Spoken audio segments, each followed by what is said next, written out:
وعلیکم ورحمۃ اللہ وبرکاتہ۔ جب خواجہ بہاؤالدین نقشبند بخاری رحمۃ اللہ علیہ عالم غیب میں خواجہ بزرگ خواجہ عبدالخالق گجدوانی قدس سرہ کی بارگاہ میں حاضر ہوئے، اس وقت وہاں جو جماعت حاضر تھی اس جماعت نے کہا کہ گوشے ہوش سے سنو، حضرت خواجہ بزرگ قدس اللہ روحہ کچھ بیان کرنا چاہتے ہیں۔ راہ حق کے سلوک میں تمہیں اس سے چارہ نہ ہوگا۔ میں نے ان سے حضرت خواجہ کی بارگاہ میں سلام پیش کرنے کی درخواست کی۔ انہوں نے درمیان سے پردہ اٹھا دیا۔ میں نے حضرت خواجہ کی بارگاہ میں سلام عرض کیا۔ انہوں نے مجھے راہ سلوک کی ابتدا، وسط اور انتہا کے بارے میں باتیں ارشاد فرمائیں۔ ان باتوں میں سے ایک بات یہ تھی کہ وہ چراغ جو اس کیفیت میں تمہیں دکھائے گئے، اس میں تمہارے لیے بشارت اور اس امر کی طرف اشارہ ہے کہ تمہارے اندر اس راہ کی قابلیت و استعداد موجود ہے، لیکن استعداد کی بتی کو حرکت دینا چاہیے کہ وہ روشن ہو اور اسرار کا ظہور ہو۔ قابلیت کا عمل کرنا چاہیے کہ مقصود حاصل ہو جائے۔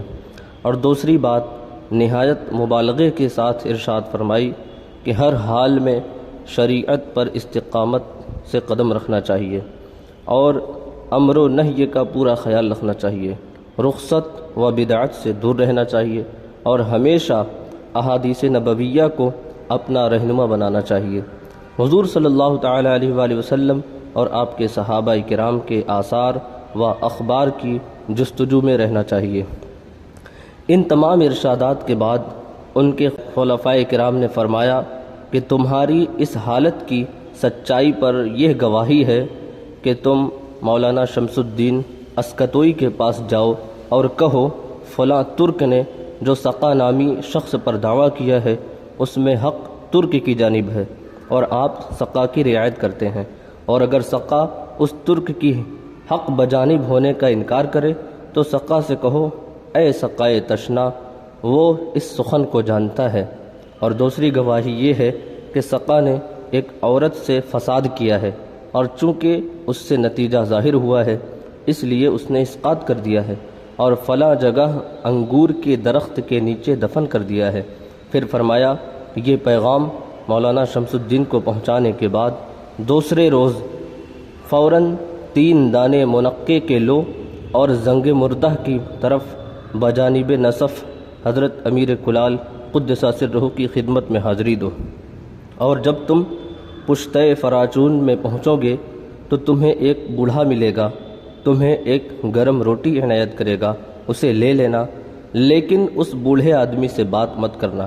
تم اس سے آگے بڑھو گے تو ایک قافلے سے ملاقات ہوگی، جب قافلے سے آگے گزرو گے تو ایک سوار ملے گا، تم اسے نصیحت کرو گے اور وہ تمہارے ہاتھ پر توبہ کرے گا، اور کلاہ عزیزاں کو اپنے ساتھ حضرت امیر کلال کی خدمت میں لے جانا۔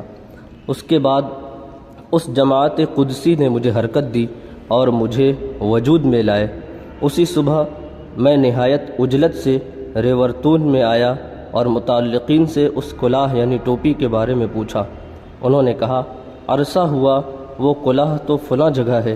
جب میں نے کلاہ حضرت عزیزاں کو دیکھا تو میری حالت دیگر گوں ہو گئی، میں بہت رویا۔ اسی وقت میں اسکتہ چلا گیا اور نماز فجر مولانا شمس الدین کی مسجد میں ادا کی۔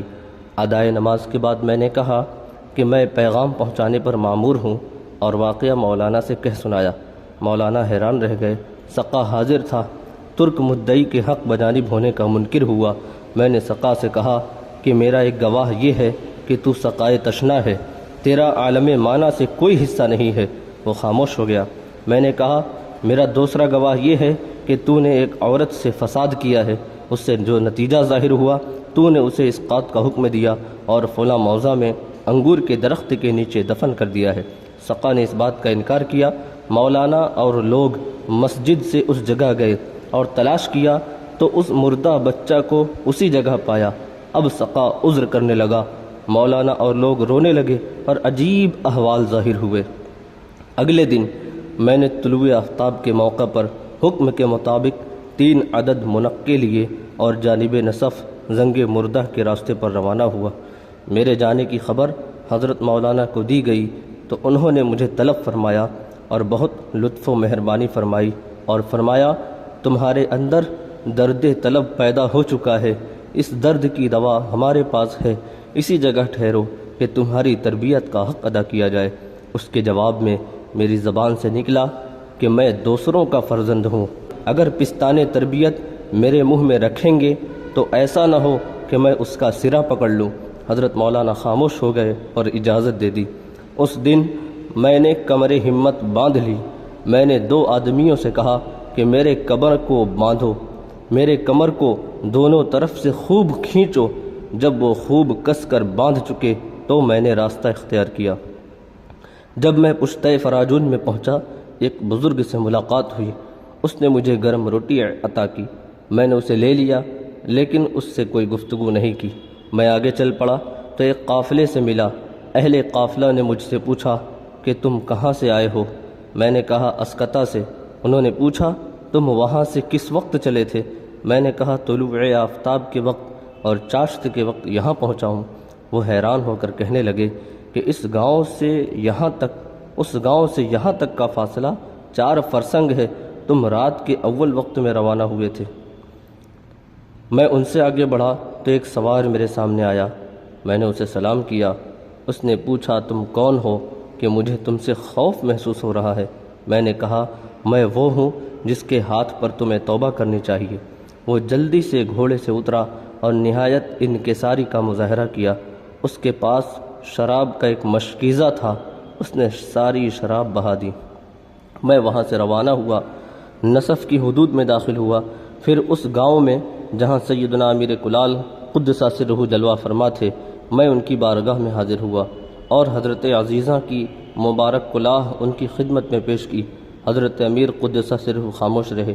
کافی دیر بعد فرمایا کہ یہ حضرت عزیزہ کی کلاه ہے۔ میں نے عرض کیا ہاں۔ آپ نے فرمایا حکم اس طرح ہے کہ اس کلاه مبارک کو 2 پردوں کے درمیان محفوظ رکھو۔ میں نے قبول کیا اور کلاه لے لی۔ بعد ازاں حضرت امیر نے مجھے ذکر کی تلقین فرمائی اور بطریق خفی نفی و اس بات میں مشغول کیا۔ میں ایک مدت تک اس سبق میں مشغول رہا۔ میں نے جیسا کہ واقعہ میں معمور ہوا تھا عزیمت پر عمل کیا اور ذکر بالجہر یعنی بلند آواز سے ذکر نہ کیا۔